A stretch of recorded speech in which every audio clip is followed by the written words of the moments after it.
अस्सलाम वालेकुम स्टूडेंट। अब एक छोटा सा सेशन हम कर रहे हैं जिसके अंदर हम ये देख रहे हैं कि हम किस तरह से एक गवर्नमेंट जो अपने बजट डेफिसिट को डील कर सकती है। देखिए, अगर डेफिसिट बहुत ज़्यादा बढ़ जाए तो ये गवर्नमेंट के लिए एक इंतहाई मुश्किल मसला हो सकता है कि इसकी फाइनेंसिंग कहाँ से की जाए। लिहाजा इस मसले के पेश नज़र एक गवर्नमेंट जो है इस मसले को डील कर सकती है किस तरह से। There are certain strategies are available. For example, एक मुमकिन स्ट्रेटजी तो ये हो सकती है कि गवर्नमेंट क्या करे कि अपने टैक्सेस को बढ़ाए। वो किस तरह से कि हम कहते हैं there are only two ways to reduce a budget deficit. दो तरीके हो सकते हैं। You must either increase revenue और डिक्रीज स्पेंडिंग। देखिए, कोई भी बंदा अपने बजट को बेहतर करना चाहे, माइक्रो है मैक्रो लेवल है, तो एक ही तरीका हो सकता है, या तो अपना रेवेन्यू बढ़ा लो या अपने अखराजात कम कर दो। अगर दोनों कर लो तो फिर तो क्या ही बात है, फिर तो बहुत ही बेस्ट हो जाएगा। लिहाजा यहाँ पे हमने वो मशवरे देने हैं जिससे रेवेन्यू बढ़े और स्पेंडिंग कम हो। रेवेन्यू बढ़ाने के लिए गवर्नमेंट जो है टैक्सेस को इंक्रीज करेगी तो उसका रेवेन्यू बढ़ जाएगा।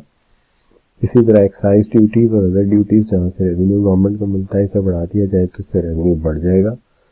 लेकिन दूसरी तरफ गवर्नमेंट जहाँ खर्च कर रही है, जैसे सब्सिडीज दे रही है, उसमें कमी कर दी जाए और उसके साथ साथ गवर्नमेंट का अपना जो एक्सपेंडिचर है उसको भी वो रिड्यूस करे। तो इस तरह अखराजात कम हो जाएंगे, रेवेन्यू ज़्यादा हो जाएगा, तो डेफिसिट को ओवरकम किया जा सकेगा। अब इस डेफिसिट को ओवरकम कर लिया जाए, इस हवाले से अगर सवाल आप देखें तो एक ही जैसे सवालात हमारे एग्जाम में आ रहे हैं। Fiscal deficit can be controlled by.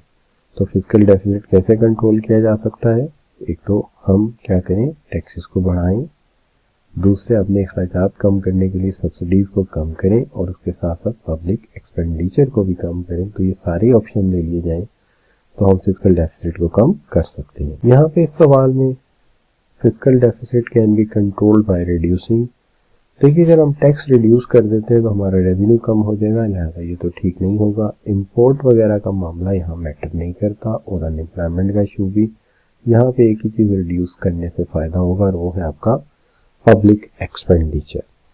तो इससे फ़र्क पड़ सकता है, लिहाजा डी यहाँ पे करेक्ट ऑप्शन होगा। आप मेरे लेक्चर्स जो हैं वो मेरे कॉलेज से, CFE ग्रुप ऑफ कॉलेजेस से ले सकते हैं और आकर बाकायदा क्लासेस पढ़ सकते हैं। और उसके अलावा अगर आप चाहें तो ये नियर पेयर पर ऑनलाइन भी अवेलेबल है और CFE भी ऑनलाइन इन्हें अवेलेबल कर रहा है। Thank you very much for joining.